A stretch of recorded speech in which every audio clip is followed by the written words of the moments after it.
Hello guys, magandang hapon po ulit. Madlang people, magandang hapon po ulit sa inyo.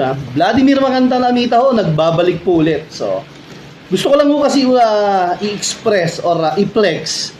Matagal-tagal din ho kasi tayo hindi nag-upload ng budget tips and idea. So, kung makikita nyo sa akin likuran, so ito yung ipon ko. Ayan po, coins lang ho yan Barya lang ho yan. Tignan nyo naman po, hindi ko ini-expect na aabot ho ko sa ganyan. Pero binuksan ko lang naman ho yan kasi gusto kong bilangin. Although dapat hindi ko pa siya bubuksan at hindi ko bibilangin. Pero pupunta kasi ako ng bangko, kailangan ko na siyang i-deposit, di ba? So hindi mo ini-expect na makakaipon ka ng ganyan. Kasi nga, barya lang daw po yan. Kasi sabi ng iba, so marami nagko-comment dun sa huling upload po natin ng budget and tips. Sabi daw nila, hindi daw po nila kaya mag-ipon. Bakit hindi nyo kaya mag-ipon? Baka naman ho kasi binibigyan nyo ng presyo, o binibigyan nyo ng halaga, o binibigyan nyo ng range kung magkano yung iipunin ninyo. Tandaan po ninyo, magkano ho bang salary cap natin dito sa Pilipinas? Sa kayo na rin ho nagsabi, masyadong mababa, loads. Sir, kaya po hindi namin kaya mag-ipon. So, ayan ho, kung makikita ho ninyo sa akin likuran, barya lang ho yan. Kada may susobra ho kung 10 pesos, 5 pesos, 20 pesos, sa aking bulsa everyday, nilalagay ko siya sa isang lalagyang barya-barya lang. Dan maliit nga naman talaga. Pero hindi nyo iniisip na pagdating ng araw, pagdating ng panahon, yung barya nyo na yan, aabot na doon sa hindi nyo inaakala. Ako, ini-expect ko nga dito sa barya ko na to. Ang expect ko lang dito, hundreds, 200, 300s lang Pero nang nabuot, nabilang ko, alam nyo kung magkano? Wala nyo. Umabot po tayo ng 1.8. So, syempre, ano pang gagawin natin? Nabilang ko na, diretso na natin sa bangko. Yun po yung sinasabi po natin. Mag-ipon ho kayo ng maliit. Okay lang po yan. Magkano pa yan? Barya pa yan? Magkano ba yan? Pag yan ho, dumami. Meron hong patutunguhan yan. Yung inipon nyo ho yan. Kasi kung mag-iipon ho kayo na malaki, nilalagyan nyo ng halaga, nilalagyan nyo ng presyo, nilalagyan nyo ng range yung iniipon ninyo, ibig sabihin, malaki ho yung kinikita ninyo. Ibig sabihin, may malaki ho kayo na itatabi. Kaya nga doon sa mga naglagi nagko-comment na wala ho silang kakayahan mag-ipon, wala ho silang kakayahan magtabi, wala ho silang sobra sa sahod nila, insakto lang daw. Hindi po pwedeng insakto po. Kasi nga ho, di ba yung iba naninigarilyo, lakas manigarilyo. Bawasan nyo yung paninigarilyo, yun po yung kakayahan natin mag-ipon.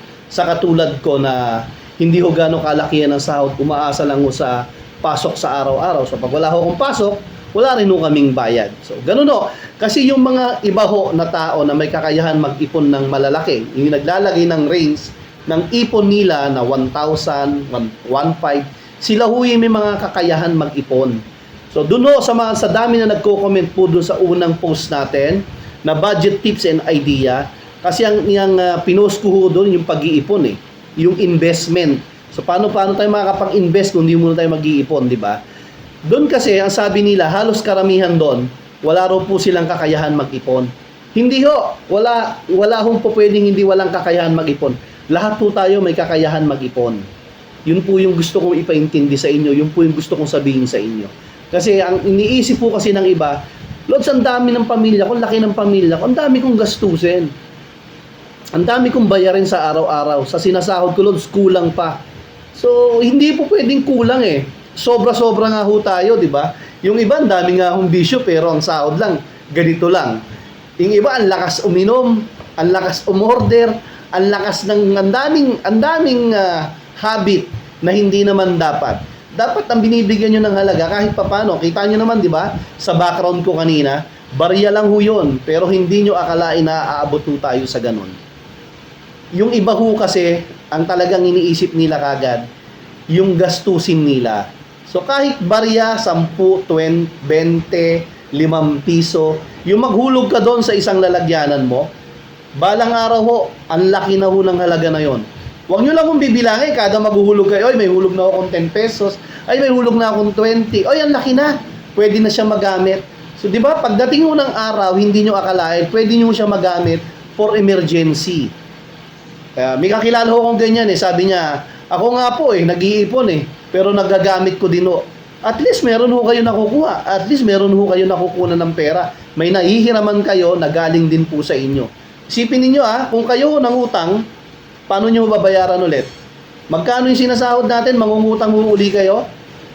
Di ba? Babayaran nyo uli yun. So, mangungutang na naman uli kayo, babayaran nyo na naman uli ng sahod ninyo. Napipressure ho kayo, naiipit ho kayo. So at least kahit paano, nakakaipon ho kayo, may napagkukunan ho kayo ng mahihiraman na pera sa sarili po ninyo. So hindi nyo kailangan bayaran kagad ng madalian. Ipunin nyo uli yung bayad ninyo. Unti-unti hanggang mapuno nyo uli yung kinuha po ninyo. So pagdating ho ng pagkakataon, pwede nyo uling gamitin ho for emergency. Diba? Dapat ganon. Kasi ang iniisip po ng iba talaga mabilisan. Hindi naman po pwedeng kakayanin kagad natin mabilisan. Siguro baka yung isang sahod natin, for example, yung kasamahan ko sumasahod ng 10,000. Ipunin niya kagad yon, wala na siyang gagastusin. Hindi po pwede. Diba? Kailangan po kahit papano, kahit 100 sa isang kinsenas, makapag-ipon ho kayo, 50 pesos, hindi ho mahalaga yon. Ang mahalaga ho doon, meron ho kayong naisubi. Ang mahalaga po doon, meron ho kayong naitabi. Diba? Kahit po gastusin nyo na ho yan, pero wag. Dapat meron talaga nakalaan. Dapat lahat ng gastusin, lahat ng paglalaanan ng pera po ninyo, dapat nakaset aside po yan. So, hanggang dito lang po uli muna. Maraming salamat po sa inyo and God bless po. Bye-bye!